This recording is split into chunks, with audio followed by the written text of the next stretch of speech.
few months ago, I was on a game show called Jeopardy! It's where three people every night show up on TV trying to figure out who knows the most trivia. I've been wanting to be on the show for a while, and I finally got on. And I want to share with you some behind-the-scenes anecdotes in the hopes that my stories might help you become more successful academically and socially. To get on the show, aspiring contestants have to take an online test that's 50 questions long and covers a wide range of topics. If they pass that one, they have to take another 50-question test. Pass that one, and they might be selected for an audition that consists of playing a mock game and answering some interview questions. Make it past that, and you'll be put into the contestant pool where you may have to wait up to 18 months to get the call. Now, every year, 100,000 people take that first test. Only about 2,000 of them make it into the contestant pool. And then of those, only 400 actually get to be on the show. Like I said, I've been trying to get onto the show for years, yet I never really took that first test seriously until the longtime host of the show, Alex Trebek, passed away at the end of 2020. That put me into gear, and I was like, I gotta take this for real. So I hunkered down and I studied for 3 months. I would look up as many practice questions as I could on the internet and would handwrite any fact that I could get my hands on onto pieces of paper, onto my notes. After those 3 months, I finally told myself I was ready, and I took that first test for what ended up being the last time. About 12 months after that, I finally was just in class giving a test, and I got a call from a 310 area code. And I was like, could this be it? Was this the call? I was giving a test, so I told my kids, you know what, don't cheat, I'm gonna step outside, I gotta take this. So I stepped outside, and lo and behold, that was it. They told me I had 3 weeks to get ready to fly down to LA and be on the show. So, yet again, I scoured the internet trying to figure out how can I get ready for this thing. I try to read every little thread I could on the Jeopardy subreddit. I looked everywhere and tried to find every single detail I could. I found out how big the screens were that had the clues in the studio.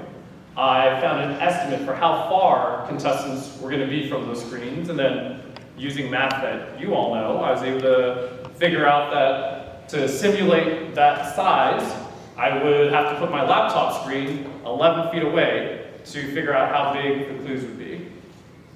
I saw that the studio was really cold, so when I watched practice episodes, I would stand out, watch them outside in the cold.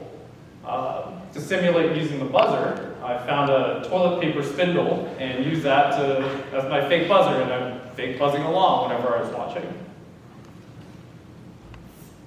Then it was time to finally fly down and be on the show. And fortunately, all of it paid off. Another thing that is really important is realizing that the clues can come from any category. Like, it could be from any subject. And we don't get the categories ahead of time. So whenever you see the categories on the screen for the first time, that's when we see them for the first time too. So how do we contestants learn all that information? It's definitely not by dryly memorizing fact after fact. We simply don't have the capacity to retain that volume of information. But what most contestants do have in common is that we're curious. We have a love for knowledge. We always want to learn about the world. It might not surprise you that in elementary school, I thought the end-all, be-all of knowledge was math. But as I went through high school and college and got older, I learned to incorporate more interests into my life, from biochemistry to current events, from politics to emergency preparedness.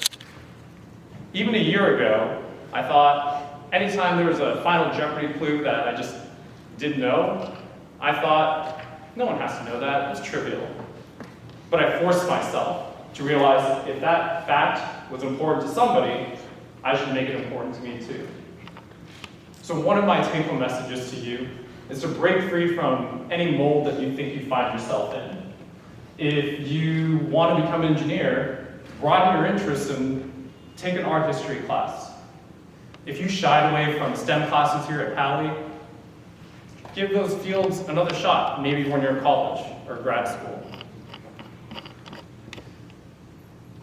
The diversity of knowledge, of experiences, the more you can incorporate them into your life, the richer your life is going to be.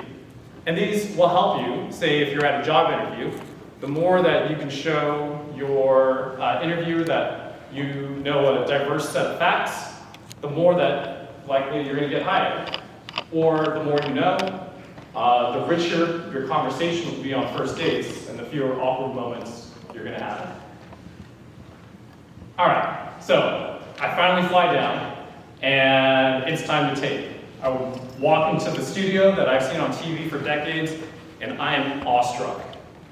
And then finally I step behind the actual podium and pick up an actual buzzer and I'm scared out of my mind. The music starts playing and there's no escape. There's no, I need to use the restroom. There's no, I need a water break. This was it.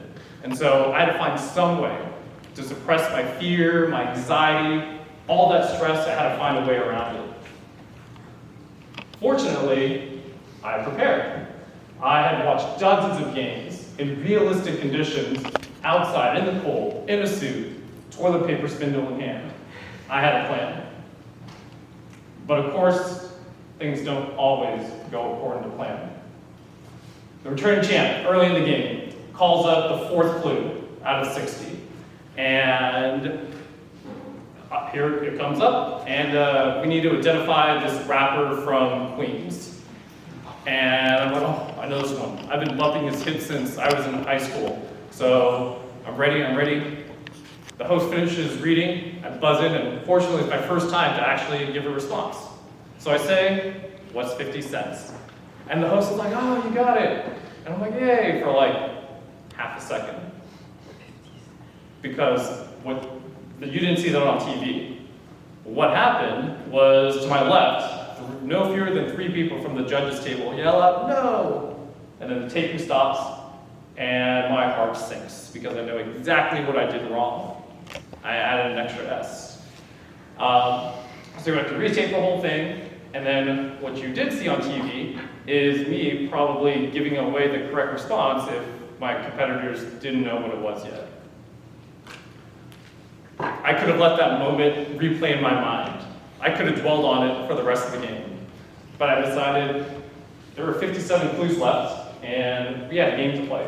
So I put that aside and focused on the rest of it.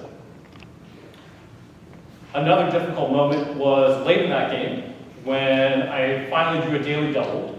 I had to identify an island, the 5th largest island in the world. It's located somewhere between the Canadian mainland and Greenland.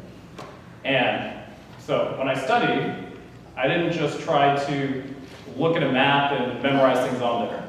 I printed out blank maps and hand wrote in different landmarks. And fortunately, I had written down Baffin Island, and I remember writing it down.